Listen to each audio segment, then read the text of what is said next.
here we go. So thank you again for being with us. Absolutely. We're going to get started with your background and your family a little bit. So when and where were you born? I was born in Smyrna, Tennessee, which is right outside of Nashville, Tennessee. Very southern boy at heart. My family is originally from Tennessee and from Arkansas. And I was born in July 10th, 1960. Okay, and then what about your mother? Where is she from? My mother is from a small town outside of Memphis, Tennessee called Summersville, but really grew up in Memphis, Tennessee, as did my father. And what are their names? Their names are Mary and Odell. Oh, very nice. I'm named after my father. Are you the second junior? I am. Very nice. I very am, nice. absolutely. Do you know how they met? Yes, I do actually know how they met. By the way, they've been married 67 years now. So they just Oh my goodness. 67 years, yeah. So That's amazing.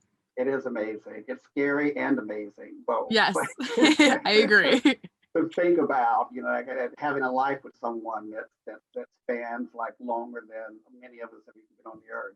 Like, yeah, exactly. They met on a blind date, and with another couple. They went to a dance performance. This was probably like in the early 50s, late 40s, and just hit it off and dated off and on for a couple of years. And about, I guess my mother graduated from high school. They're 2 years apart. My father's 2 years older than my mother. My father went into the service. My mother graduated from high school, and they got married that year. Wow. And they've been together ever since. That was 1953. Good for them. That is incredible. Yeah. What do they do for a living? My father was in the military. Mhm. So we traveled a fair amount, which was both exciting and fun, and also challenging because you were moving. So growing up as a kid, it kind of made you feel less attached to places and people. So I was very aware of that early on. He was in the Air Force. He retired out of the Air Force and put himself through college while we were all, teenagers at that point, my sisters and I, and went on to work in banking and finance and got his master's degree. So really in his mid to late 40s. And retired, retired like when he was 67, 68 years old. My mother was a homemaker, quite a phenomenal one, as a matter of fact. And she's a powerhouse and a force to be reckoned with. Like many Black mothers, the Southern Black mothers are in particular. And she really was charged with making sure the family was where we were supposed to be while where we had to move and get us in golden schools and just really running the household doing that. She worked for a few years off and on when I was a teenager, but in general, her main function has been, commander in chief of the household. And you mentioned you had sisters. How many? Yes, 3 sisters. So I'm the only boy. I have all sisters. Yes, and that was both. They would tell you that I'm spoiled. They would say that. I would say that I simply was the only one. So, which is true. So they 3 sisters, 2 older and 1 younger. My sister that's closest to me in age, 3 years older than I am, passed away about 10 years ago now. I'm so sorry to hear that. Yeah, she had lupus and struggled with that later on in life. So we lost her about 10 years ago. But my sisters and I are all very close. You are? Yeah, very, very close. Very close. I'm sure a lot of that too from changing schools so often. So it's interesting because I tell people when folks ask, where are you from? I'm always have to think for a moment because I know where I was born, but I don't feel like I was from anywhere because we didn't grow up in one place. I know where my parents are from. I know all the places I've lived, and I've actually lived in New York longer than I've lived anywhere else as in my life. So I consider myself now a New Yorker. But having my sisters is kind of like the core folk. When I moved, they moved. So they were the only people I knew when we got somewhere new. Right. So it made us kind of very insular in some ways in terms of our connectedness because, we had to all make new friends again and do all of that, but we all knew we had each other. Yeah, you're sharing a very unique experience with them. So Absolutely. Absolutely. So that was a really good thing. And I think it's just made us as we've gotten older, it's just but that bond is just solidified even more, which has been nice. Which has yeah, been that very is nice. Yeah, yeah. Since we all are getting older, and we're very aware of that. Every time we talk to each other, it's like, oh my God, did you hurt today? I was like, where did that pain come from? What the hell is that? So it was very, it's been fun kind of, we do all that together. Do you have any children of your own? I do not. I do not. I'm a fearless uncle and granduncle, and love that role, but no, do not have children, and actually never really had a desire to have children. So I'm very I was very clear, even as a young child growing up, that I was probably not going to have children because I thought they were a lot of work, and so and being somewhat precocious as a youngster, I was always very old acting for my age. I thought, oh my God, why would you be an adult and like have all these children? Because they're constant, their love. I'm sure I get that, but it's work. So, but I'm a great uncle. I'm a terrific uncle. So. I can definitely get that. I love the aunt uncle role. I think that's the perfect space to be in. It's the perfect balance of getting to like reap the benefits of a child and not have to focus your whole life on them. Totally. It's totally my sweet spot. So I've taken on uncle duties throughout the years, and my grandnephew, who has just turned 13, who is one of my best buddies, because I've watched him grow up, and we are bonded at the hip whenever we're together. So I'm enjoying that role immensely. And my older nieces and nephews are in their 30s and 20s now, so they're actually grown people. That's a great age too. It is, even though they all still call me Uncle Odell. It's as if uncle is my first name. They've done that since they were children. For some reason, they call my sisters by their first name, but I'm always Uncle Odell. So. Do you like that? I love it. I love it. I love it. It's both unique and it's I want to say a sign of respect, but it's more than that. It's like it's respectful affection. Yeah, exactly. That's what I was thinking too, that it's like reinforcing that love and that reminder, like, you are my uncle. Yes. Yeah. So it really is wonderful. I like being in that role. And are you in a relationship? I am. I have been in a relationship for, let's see, David and I have been together for 11 years now. We are not married. We don't live together. We live very close to one another. So we see each other quite a bit. But I've been together for 11 years. Yeah. So this is my third long-term relationship. Yeah. And it's the longest that I've had. How did you meet?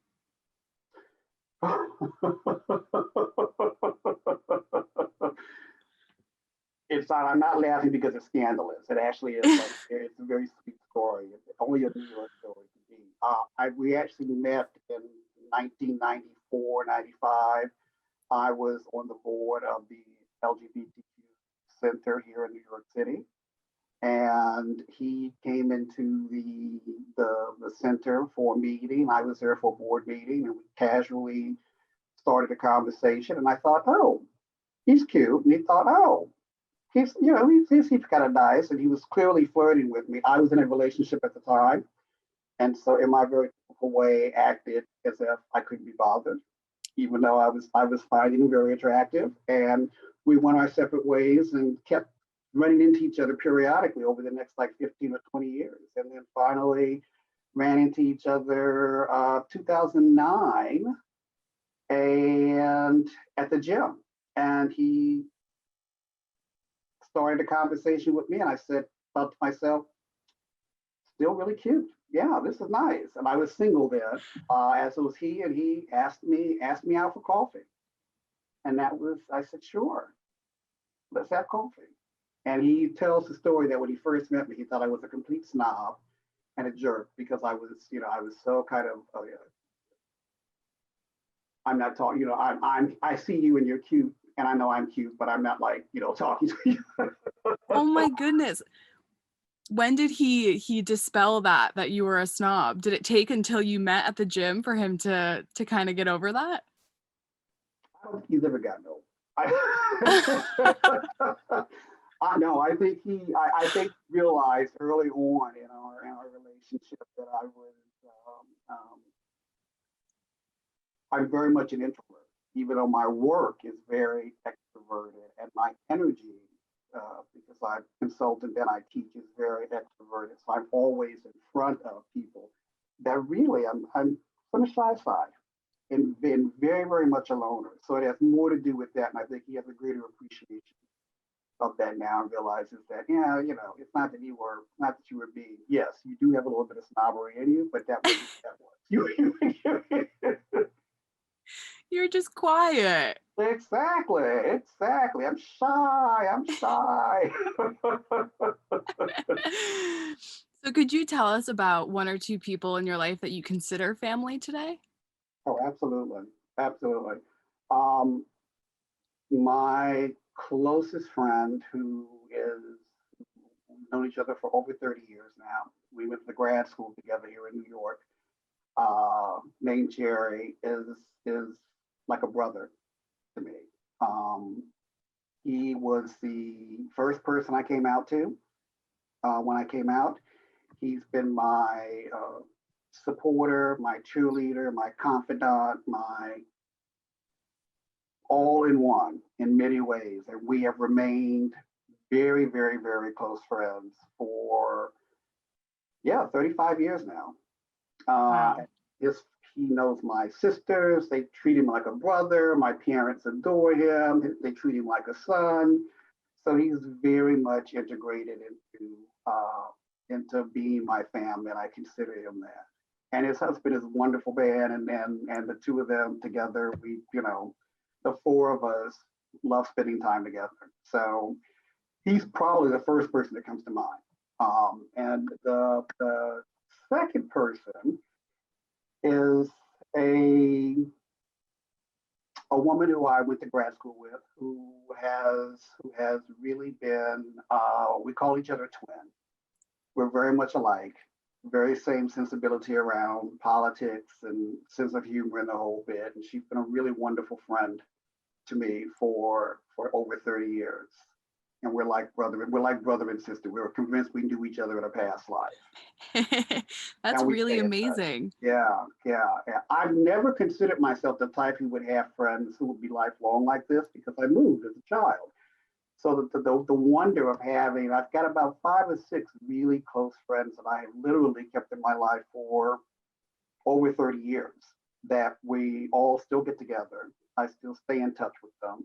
Most of them are here in the New York area. And it's a wonderful thing. And I said, oh, this must what it be, what must it feel like if you grew up with someone and they stayed in your life. The people I grew up with moved around as much as I did because they were in the military too. So I am not in touch with most of those folks. But the friends I've made, especially in the last 30 years, have been true blessings. How often do you get to interact with them now? I know with COVID, everything is so off, It but is. It is. Actually, more than you would probably think. So Jerry and I Zoom each other once a week. I mean, he has an apartment. He and his husband have an apartment that literally is 100 yards from where I live. So they have a house up in Newport and a house, an apartment here in the city. And so, up until COVID, we saw each other regularly. Um, and then the other friends, I would say at least 4 or 5 times a year, I get together with them. And then probably during COVID, we have Zoomed each other at least every other month or so. So there's Oh, pretty that's constant awesome. contact. Yeah, pretty constant contact. I have a very, I'm very particular about people in my life, and I have a very small circle of very good friends, and then a much wider circle of acquaintances, and then even a wider circle of associates and whatnot. But my good friends, I really treasure. A handful of them. So, and I think I that's the way. in touch. Definitely. I think that's the best way to go about it for sure. Keep those Absolutely. people close. Don't need a lot of them. Just need the right ones. Exactly. Don't need a lot of them. Exactly. Just need the right ones. And Absolutely. after 30 years, they've proven themselves. Those are the right ones for you. They're stick there. They are mainstays. They are definitely folks who will stay with me from now until the end of time. So, which is wonderful. So you obviously moved around a lot as a kid. Do you know how many schools you went to? Sure. I went to 3, 4, 5, 6 different schools by the time I was in high school, by the time I started ninth grade. And the only thing I asked my parents growing up was that wherever I started high school, I'd be able to finish there. Because at that point, I felt like, you're 14, you want to be able to start and finish with the same people that you have teenagers with. And I have to say, my parents were very good about all of us, all 4 of us, being able to start and finish at the high school that we started at, which was great. But yeah, I went to a few different schools, especially up through elementary school. Mostly in the South? All over. I lived in Europe for 3 years. So we have 3 years in Italy, from the ages of 8 to 11. Wow. I was fluent in Italian. My parents wanted us to have kind of the real experience. And so we lived in town and not on the Air Force base. And so a lot of my playmates were Italian kids. And it was easier for me to pick up Italian and playing with them than, to worry about them, learning English or struggling with English. And I went to a school where half of my classes were in English and then half the day we were taught Italian. So I got very, very lucky in terms of having that kind of exposure. But it was good. It was good. So yeah, other than that, we lived in Texas, Illinois, Tennessee. Yeah, Texas has been where my parents have been the longest. Are you still fluent? Are you still fluent in Italian? God, I wish. I keep saying, Madison, I need to go back and pick up that. I studied French in school, so I was very good at French. So for a while, I had kind of a semi-mastery of both French and Italian, and I have lost almost all the conversation. I still have the ear. I can still understand Mm-hmm. things. I just don't have I'm not conversant as I was at one time. So I went to Italy several years ago and was amazed at how quickly the ear came back to me. The friends I traveled with were like, "Oh yeah, you can tell. You definitely studied Italian." It took me a few days, but I could, negotiate through the markets and all of that, and still remember Italian. But no, unfortunately, I've not. I keep saying now that I'm obviously an elder, I need to go back and start to reconnect with some of those interests I had growing up, and that was one of them, language. Have you tried? I feel like you'd be able to pick it up back fairly easily if you learned it so young. I have not really tried. I did when I first moved to New York to go to graduate school. Um, Studied French, which I had studied in high school. So that I felt like I was always going to dabble with, but I haven't really done anything with the Italian. I am debating once we come out of COVID and whatnot that it would be nice to sort of join either Alliance Francaise here in the city or one of the other Italian, or an Italian language center and kind of delve back into conversation. Yeah. So where did you go to high school then? What was your 4 years that you got to stay? I went to high school in San Antonio, Texas, which is where my parents currently live. And Oliver Wendell Holmes High School.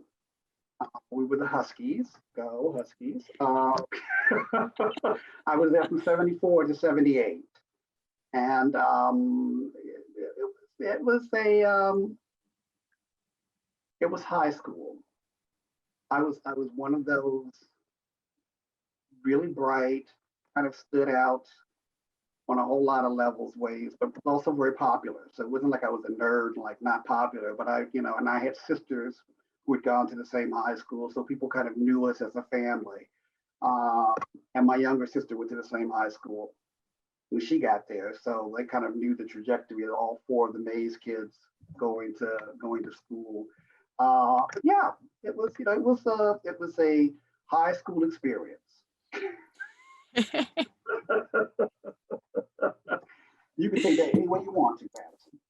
Well, why don't you tell me a little bit more about it? Did you enjoy it?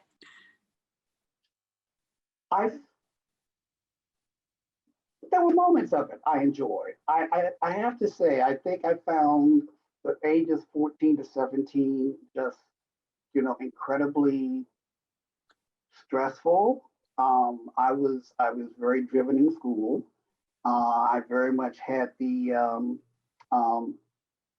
there's something called the best little boy syndrome, which is, oftentimes when children identify or start to feel different and they think it might be because they're gay, but they don't have a word for it. There's a need to kind of externally keep proving you're perfect as Mm-hmm. opposed to compensating for something. And I definitely fell into that category. So I was, just a phenom in school. I was active in extracurricular activities. So I stayed really, really busy. I don't know if I'd say I enjoyed it. I was good at it. Mm-hmm. That's fair. So that's probably the best, the best way to think about it. So because I was good at it, I thought this must be what enjoyment is about. You're good at something and you just mastered it. And so that's what enjoyment is. So I think that's how I looked at high school. What kind of extracurriculars did you do? A lot of student government. I was always like student council president or treasurer or whatever else. I belonged to in Texas. You always were in these clubs, and so there was Future Homemakers of America. There was a Future Farmers of America. All of those Mm-hmm. types of things. So I was in the Future Business Leaders of America, FBLA. And so my senior in high school, by that time I was pretty much done academically. And so I did, a half a day of school and then I worked full Oh, time. wow. So yeah, so and that was great because it was kind of like, I really felt like an adult, guard. I went to school in the morning and then I went to my job in the afternoon. And the job was through being in this very specific program that you qualified for if you had met all your academic requirements. What was the job? I worked in a department store. I was a clerk in a department store, 6 hours, 4 days a week. Did you like it? I liked getting paid. Yeah. And that was a wonderful thing. That sense of being 17 and working a job and having your own money and feeling like, oh, okay, this is kind of cool. I was so used to being so disciplined and so active and stuff that I didn't think about, whether or not it was fun or even that it was hard to do. It just felt like it was part of my day. Mhm. And I tended to be very like organized and very specific about moving from one thing to the next. Yeah. Then where Yeah. did you go to college? I went to college in California. I went to college at Stanford University. And that was an amazing experience. That was I'm an amazing, sure. yeah. So I went from Texas to California, um, all by myself. My parents were like, "Are you sure you want to go that far away to school?" My school counselors, interesting enough, were very provincial. I was a bright student. I was tops in my class from high school. And their interest was getting me to focus on going to a school in Texas. Because if you live in Texas, obviously, who wants to leave the state of Texas? You don't want to stay there. I was like, can I go somewhere else? Can I leave? Yeah. So I went out to California, went to a recruitment weekend at Stanford, and fell in love with the campus. Met great students who were going to be going in the fall when I was going to be going in the fall of '78, and came back and told my parents, yeah, that's where I ought to go. That's where I want to go. So I got a scholarship and I went and I was one of many, many smart people there. So it was kind of like everyone was brilliant, Hmm. which was both terrifying and exciting. So, but those friends from college, um, there were a handful that I've stayed very, very close to. There weren't a lot of Black students at Stanford at the time. So we all studied together, we hung out together. So we really much formed a family, and those bonds have remained intact 40 years later, which is really, really wonderful. So, I feel very lucky about that. I'm very much was very much when I was in college into the arts. I'd always been interested in theater and dance, even growing up as a child. Always performed in school plays. Felt very drawn to like being on stage and loved to dance. So in college, I really got a chance to explore a lot more of that and had a good time with it. So they, dances, productions, and was basically just known as the dancing king around campus. Like I would go to parties and just turn stuff out. Just I was amazing on the dance floor and amazing in the dance studio too. So it was good. And then what about your master's? My master's, I went to NYU. So I left California in '82.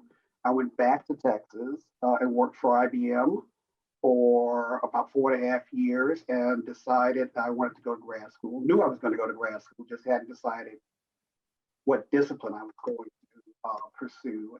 And knew I also wanted to go to the East Coast. I had friends in New York. I'd always visited New York, always loved New York. Thought that's my energy. That's where I need to put down my roots as an adult. And came to NYU. I went to business school in 1986. Yeah. Wow. Oh my God. Yeah. 35 years now.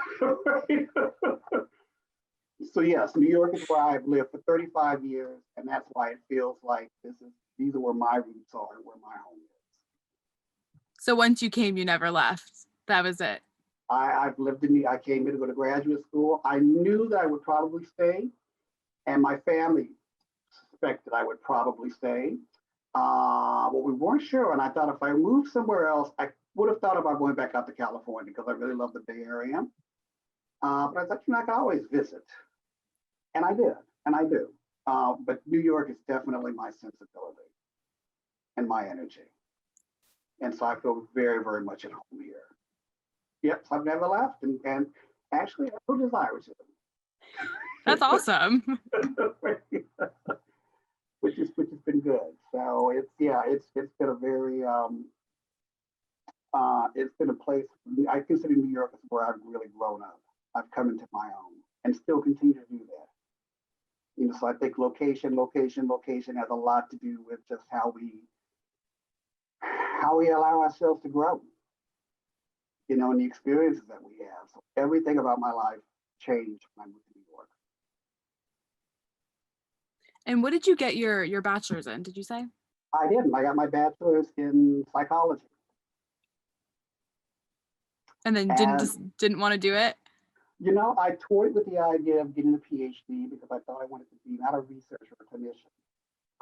And I just, you know, I liked psychology. I love the study of psychology. And I actually tell people kind of I use that piece of my educational experience way more often than one would think, even years later, given what I do for a living, both a teacher and I'm a consultant. And how people behave and do what they do and motivation and whatnot fascinates me. So I'm very interested in sort of how that dynamic plays itself out in organizations. And so I use a lot of the theoretical pieces I got from being a psych major, quite a bit in my business world life, which makes sense. Yeah, absolutely. And my MBA is in finance. So I just definitely, I mean, NYU was known as a rigorous finance program school. I moved to New York thinking I would, set the world on fire and go into investment banking or something like that. And that did not happen. Why not? um, it wasn't me. It wasn't me. I realized that it was important to be true and step into your own and step into the shoes that were I was supposed to wear. And after graduate school, that happened for me. I mean, I tried to force fit working in the corporate sector for a while, and it just did not work out for me. I came out in graduate school, so that was the fundamental change. When I moved to New York, I came out, and that's when I realized that it's the walking in your own shoes and living your own life and being true to that takes precedent over everything else. And so I shifted professionally. I walked away from the corporate world. I gravitated more toward nonprofit work, in particular HIV and AIDS work. Um, so I was, here in New York in the mid 80s when the epidemic was really taking off. And I was, a newly minted MBA who didn't want to do MBA kind of work in the corporate setting, and felt like I really wanted to bring all of me to my professional life. So all the pieces of my experience and all the pieces of my identity, Black, gay, Southern, artistic, brainy, funny, all of the, all of these things that make me who I am. I needed to be in environments that really supported that and gave me a chance to grow. And that wasn't the corporate sector. How long did it take you to make that switch? Not as long as one would have thought. I did something I learned. This is note to self and to anyone who hears this. I walked out of a job without a job. I left my corporate job literally without another job. And it was the scariest thing I did in my life because the idea of leaving a job without a job was just like unheard of. And so I didn't know what I was going to do. I told people at work that I had found something else because I didn't want the judgment of being judged. Like, are you crazy? You don't have a job. What do you mean you're leaving this high paying corporate job to go search the world? But I did find another job, and it was actually doing something in the creative field, working in a retail fashion establishment that I actually found fun. I made 1/3 of the money I had made coming out of business school, so my income was a huge hit. So I lived like a pauper, but I was finding myself and getting my own voice, and that was worth more than any high paid job. And so it took me a couple of years to sort of kind of pivot into like the work around HIV and AIDS and moving sort of in that world of organizations and nonprofit work. So it wasn't that long, but I was 29 at the time, so I was, yeah, it felt like a long time, but I was actually still very young when I switched and never looked back. Never after, once I left corporate world, really felt like community work, community organizing, activist work, social justice, the arts, that's where I belonged. And If then you're going to work, if you're going to work the rest of your life, you better enjoy it, right? And feel like you're every doing day, something that's true to yourself. every day. Yep, yep, absolutely. And that was a long and hard lesson to learn because I really had programmed myself. It wasn't parental pressure or anything. My parents are very like, we want you all to be happy. So whatever that takes. And they've been very supportive around that. But it really was my own sense of needing to prove that I was of value and worthy because in the back of my mind, I had this thing that made me different. And that thing that made me different was being gay. Mm-hmm. And, rather than to be a strength, it was something to be hidden until it wasn't anymore. And at that moment, it became the strength that it is. So own your stuff. Own all of your stuff. Own all of it. Own all of it because all of it is what makes you, who you are. So I think that's really important. I definitely agree. So let's talk a little bit about your activism. Starting with your childhood to now, what change making based activism have you been involved in? Which is clearly quite a bit. You made the Absolutely. huge pivot. Absolutely. So you growing up, and living often in environments where we were one of a handful of Black families. I think our racial identity and our pride in being Black was very important to me. So I always felt a need to, even as a young child, to be well read and well versed in Black politics and Black identity during the 70s and whatnot. And so by the time I got to college, I was incredibly active in the Black Student Union. I was president for 2 years. I, did a lot of bringing Black community activists to Stanford's campus, working closely with the administration on diversity and creating more opportunities for Black and Brown students. So really was connected to racial equity and racial justice um, through the lens of being Black. Once I came out, I kind of kept that piece, but then I added this component of as a gay man, and at that moment, the thing that was most impactful was my world was being decimated by HIV and AIDS. I was, 28, 29, 30 years old and losing people who I just met who were becoming part of my world. And so threw myself headlong into HIV and AIDS work. So participated in ACT UP demonstrations, went to ACT UP meetings fairly regularly. I volunteered at an organization called God's Love We Deliver, which at that time was set up to deliver meals to people who were homebound with AIDS. And so 3 days a week during lunch, I would travel around with my brown bags and go to people's homes and deliver hot meals and worked every holiday doing that piece too. And at some point realized that the disconnect between my professional life and this activism, I needed to narrow that gap. So that's what I really pivoted into. Like, I'm going to work in an AIDS organization. Like, that's going to be my professional life. It was already my political life and very much my social life. And then it became my professional life. So I had this like 20-year period of time where those three components of my life were very intertwined. And I I socialized to people who did the same work I did, all AIDS activists, LGBTQ activists. We were all doing, work in that area.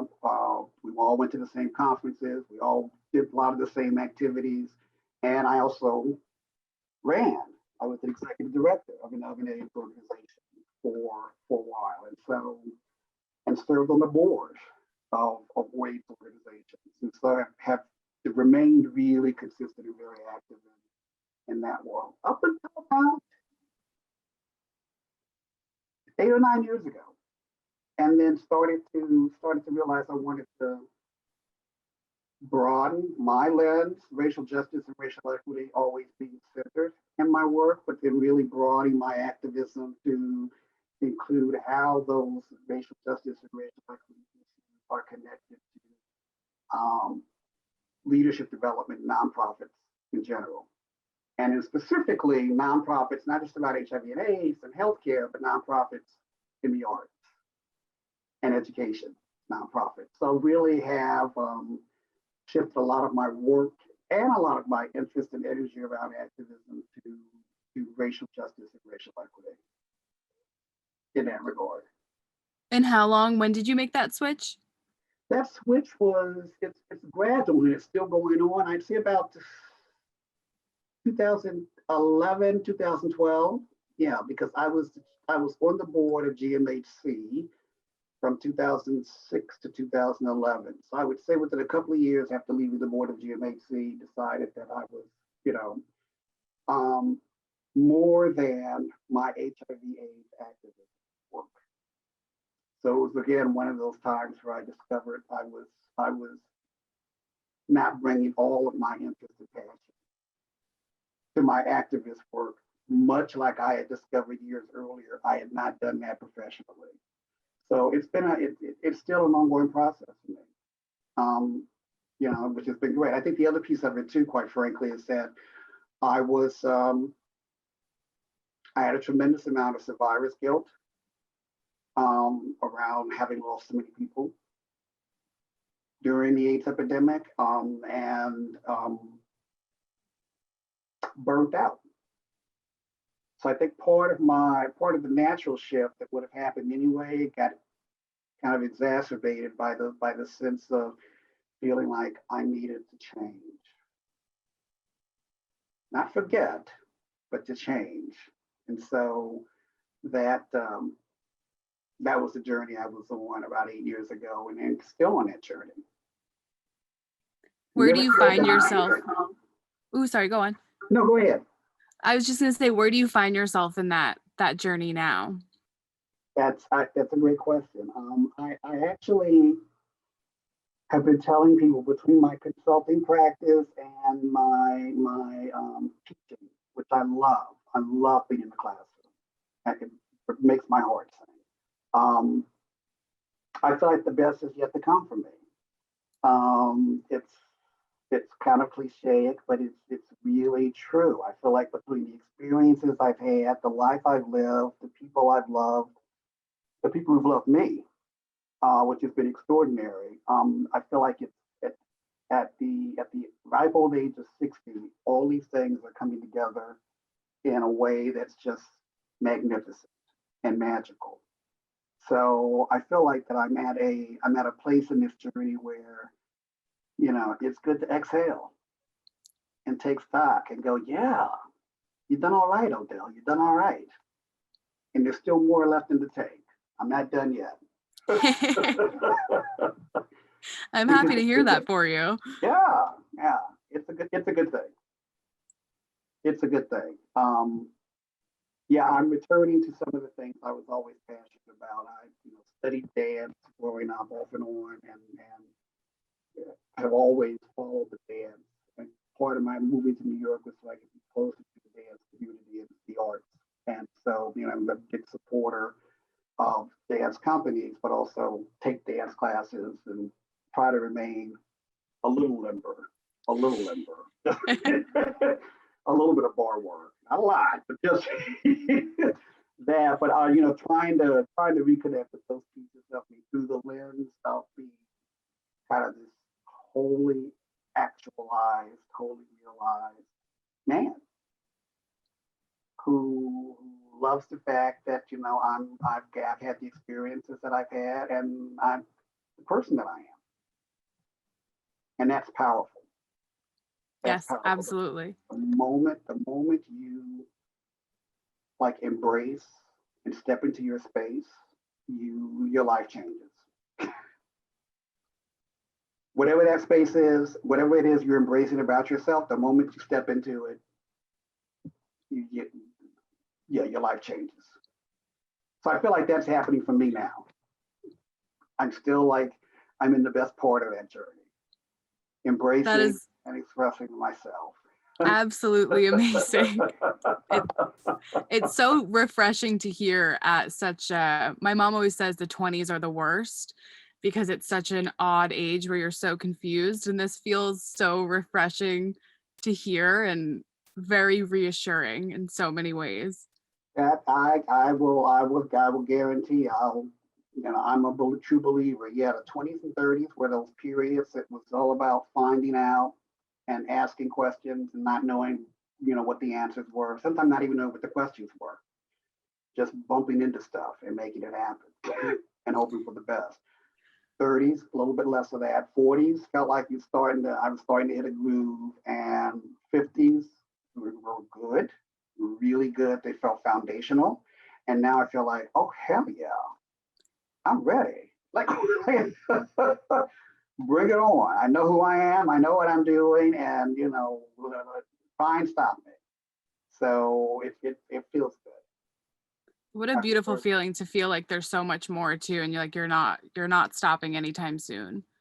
I have to say, I literally say to people constantly, the best is yet to come for me.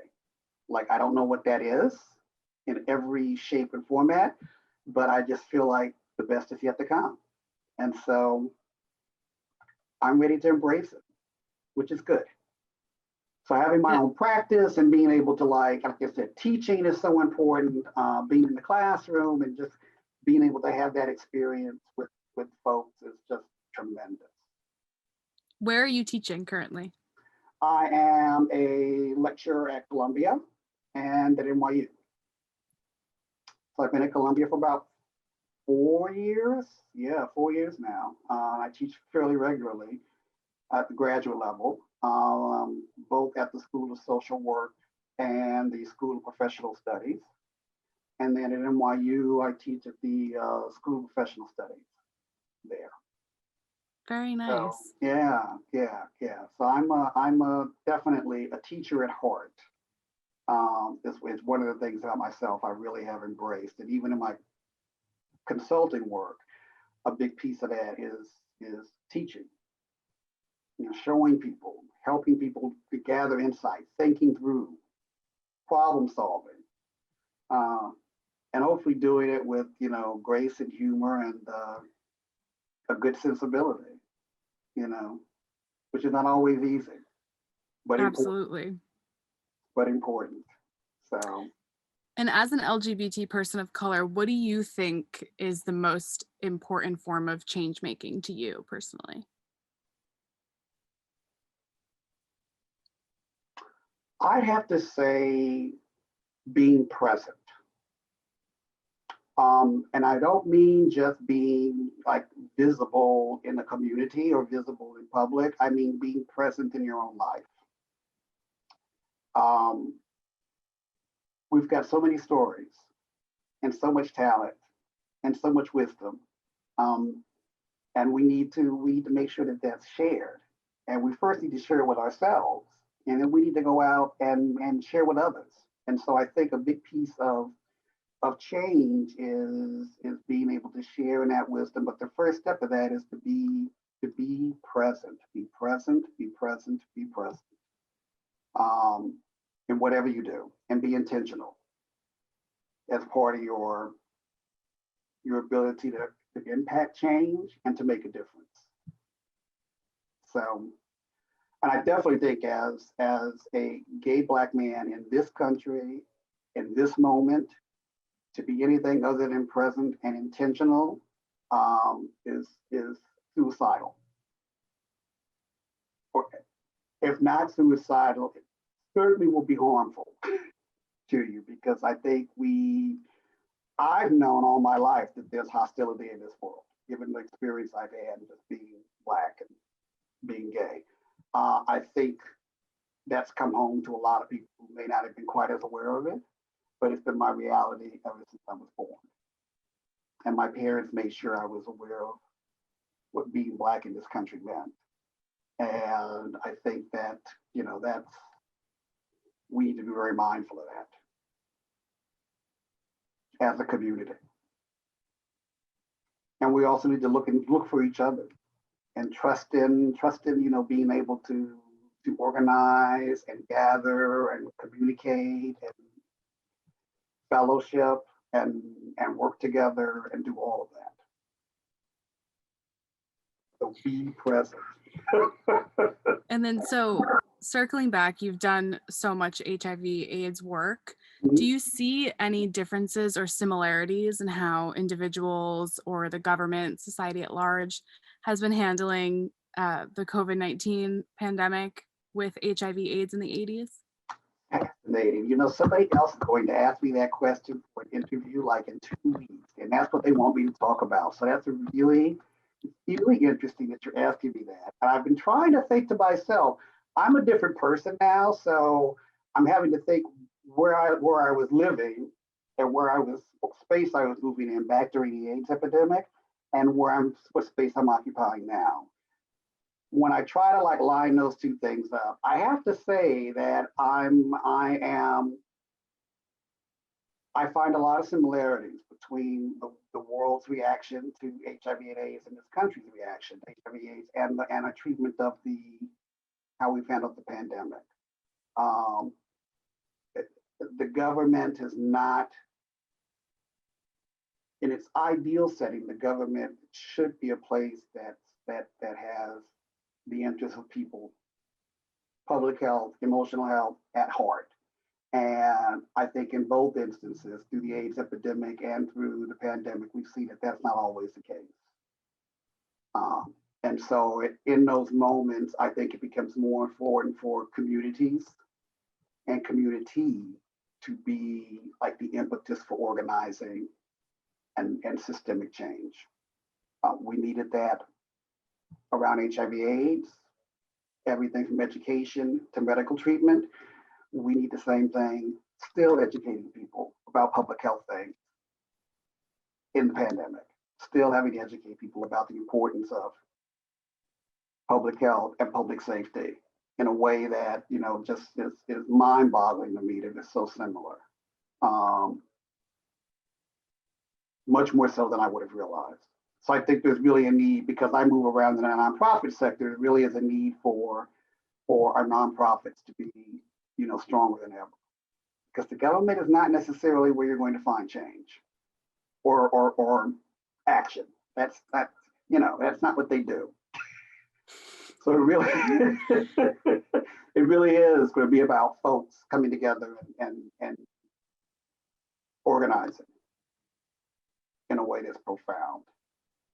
I also have to say too that both the AIDS epidemic and the pandemic have reinforced the underlying notion of racial injustice and racial inequality in this country. Like it couldn't be more pronounced to me. And I think that's probably the biggest take-home message, is that, there have been progress in some ways and in some areas, and in many ways, there's not been any from a societal perspective. And that both saddens me, and it's also challenging, but it's also like, you know what, I'm more determined than ever to make a difference in the space I move around in. And so that's, I think that's really important to kind of acknowledge too. Yeah, the racial piece around now and HIV and AIDS is the disconnect people have is just as apparent to me as it was 30 years ago. I'm curious to see. Oh no, go on. Go ahead. You're curious. I'm curious to see if you think that there are similarities between the way that individuals have handled it as well. I think, AIDS related stigma was so heavy and is still so heavy. And I do think that we're kind of starting to see that with COVID as well, which also stems from the government 100%. But if there were any other similarities you saw on an individual basis. I think on an individual basis, the similarities have been when people needed to come together and support one another, that there are pockets of that, and it comes from a good place. Um, we built community out of HIV/AIDS in ways that were forced to just to survive, and I think people are doing the same thing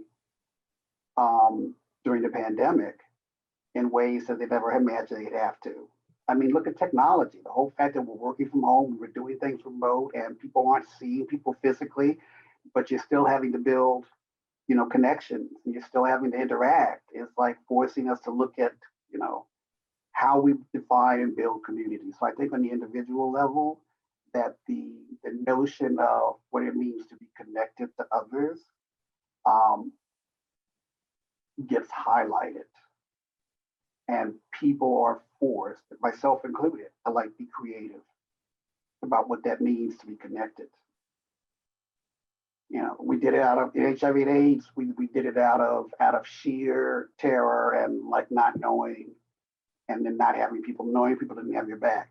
Now we're doing it somewhat out of terror and uncertainty, and the whole fact that our lives have been disrupted, which is not a bad thing, disruption in life, but clearly makes you, as a person, think about what your priorities are and how you define being a part of something. So yeah, there are a lot of similarities, more than I would have imagined.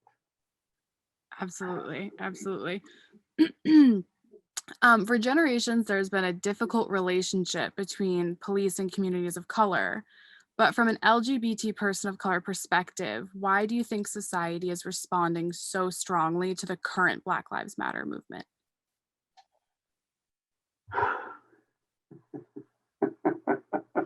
Hmm. Oh, I have so many opinions about that.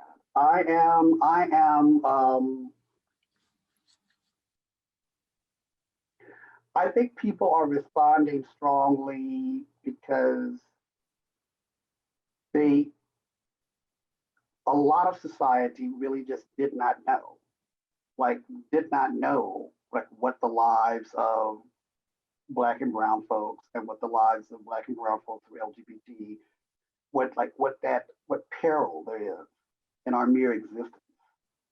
And so I think that the pulling off the cover of that rock that's been there in the room and have people actually look at it has forced this tremendous amount of energy and effort on something that I'm glad people are doing it. I'm glad people are becoming aware. I'm glad people are wanting to do systemic change and fight oppression and whatnot. But this is not new stuff. Black lives have always mattered. I've always been Black, so this is not. It's how that's the lens I've had to look at my life. I've always been gay. I've always been Black, and so there's a piece of me that kind of chuckles at how energetic and surprised people are by, oh my God, we need to like address this. And it's like, it's been around. It's not new. It's been here as long as this country has been here. I applaud efforts from non-Black communities who want to act as allies and be supportive. I am not and will not be in the business of teaching white people how to be allies. That's not my job, nor do I have an interest in that. So, so if my role is to kind of like show people what are the right things to say, what are the right things to do, and that's not my work. That's somebody else's work to go and do. Mainly those people who are asking questions. So I think that I have a very visceral reaction to the the level of activity around oppression, anti-oppression work, and DEI work, and how folks are mobilizing and talking about changing institutions. And it's colored more by being a Black man than by being LGBTQ. But I also figure, it's for me part of the same coin. They're both related. And it means that people value you, people haven't seen you, or they've seen you as something less than.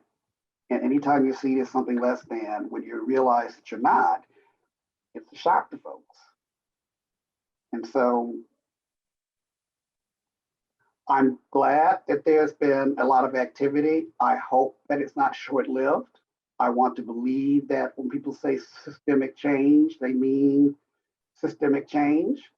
And I hope they also are ready to embrace the fact it may mean dismantling some systems that we have. And that's where I think the rubber will meet the road, and we'll find out sort of if people are really serious about the work that needs to be done in this country. What do you think needs to be done? And I don't want you to feel like you have to teach anyone this, but in your opinion, what needs to be done to make the world more inclusive for people of color, LGBTQ people, and people who identify as both? Sure. I think a lot of what needs to be done is that we need to learn how to have honest conversation. And I don't say that lightly. There's a whole piece of learning how to listen and learning how to talk to people that I think is fundamental. It's not something you learn in school. It's not something that unless you're lucky, you kind of exposed to in the osmos of your universe. But I really think that if we're going to make a difference, because we do need to dismantle some systems. There are some things, the prison industrial complex, healthcare system, all these things need to be reworked. But I think first we need to actually have those conversations.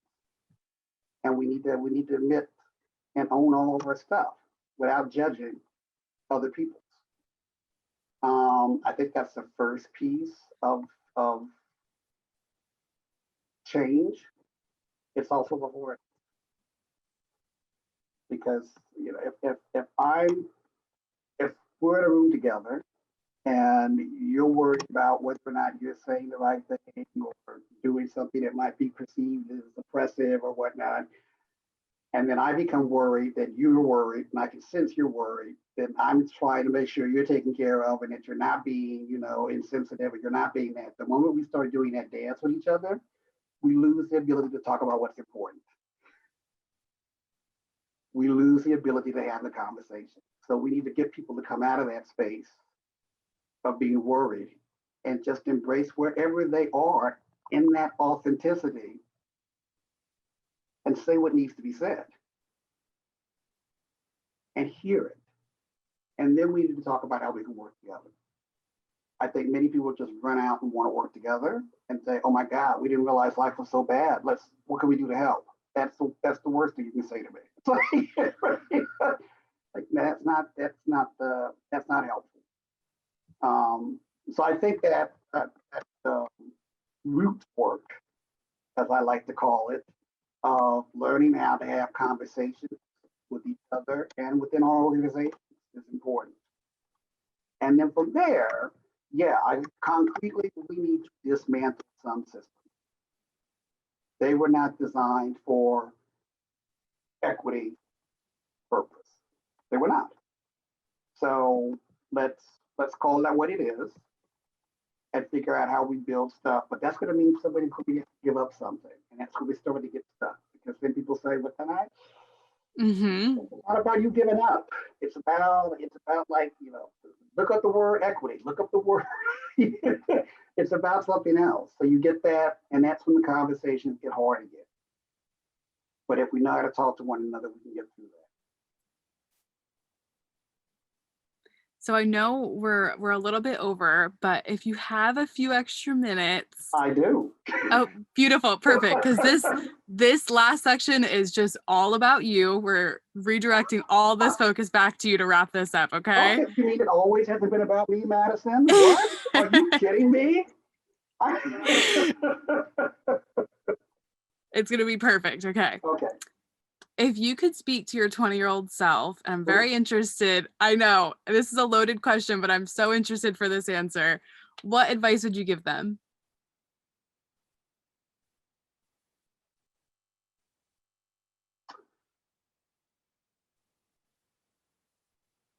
Wow. So many things come to mind. The first thing that came to mind is exhale, relax. You're already here. You've already arrived. Live your life. Live your life. And that would be no small thing for me to say to my 20-year-old self. I was not a mess at 20, but I was certainly like working way too hard at trying to be too many things for too many people. So I would say, Odell, relax, lighten up. You're good enough. You're here. That's perfect. Absolutely perfect. And then concerning your life, activism, and perspective, is there anything that we haven't talked about that you would want to?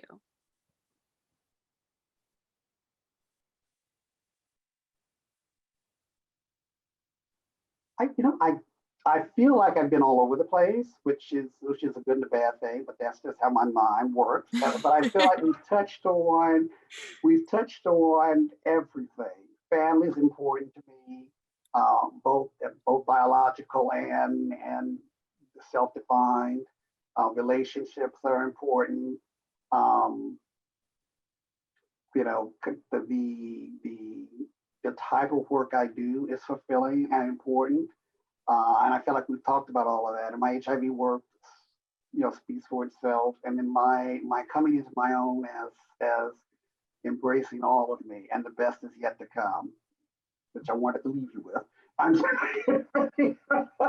I'm glad I feel like we've covered like a lot of ground.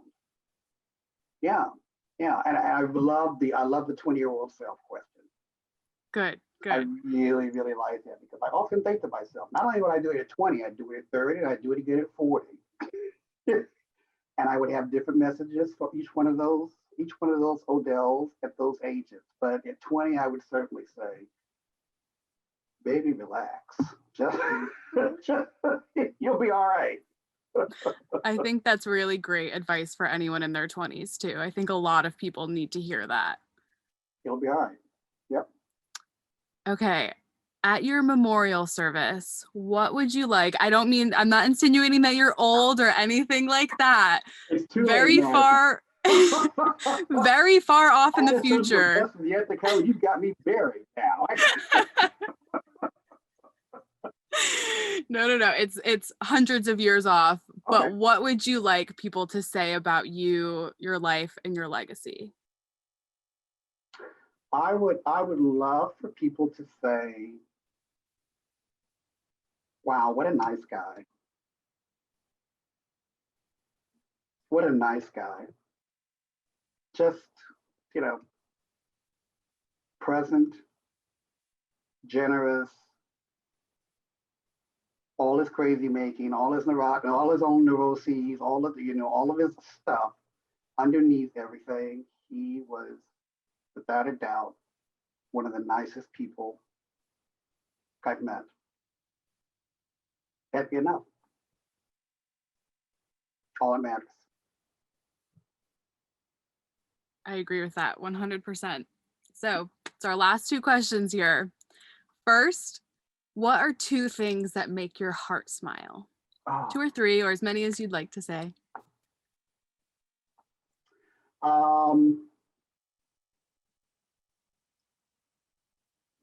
my friends and family, those relationships, David, my partner, included in that, obviously.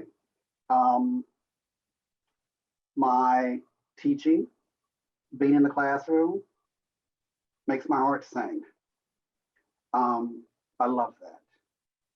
And the third is really, really, really appreciating and loving the arts and the beauty, the magnificence, the humanness of artistic endeavors. I'm partial to dance because that's what I know the best, but I believe that for all the arts. So, yeah, relationship, teaching, and the arts. All right. And our last question here, is there anyone else, any other LGBT people of color over the age of 50 that you think that we should interview for this? Yes, I do. You want their names now, or do you want You can you can send them to me with their information later if you'd like, or I Okay. can write it down now. It's I can do totally up that. to you. I can do that. There are a few people I can think of. Yes. One of them I've talked about extensively, who I think would be brilliant to talk to because he's got a very interesting perspective as a Black gay man. So I think he'd be wonderful to talk to. But yeah, I do know a few people. So I'll send you Beautiful. the information. Awesome. Thank you so much. Absolutely. And Absolutely. thank you again for doing this. It was such a wonderful experience. Oh, good. Are you still nervous? No, I'm not. Are you? No, I'm not.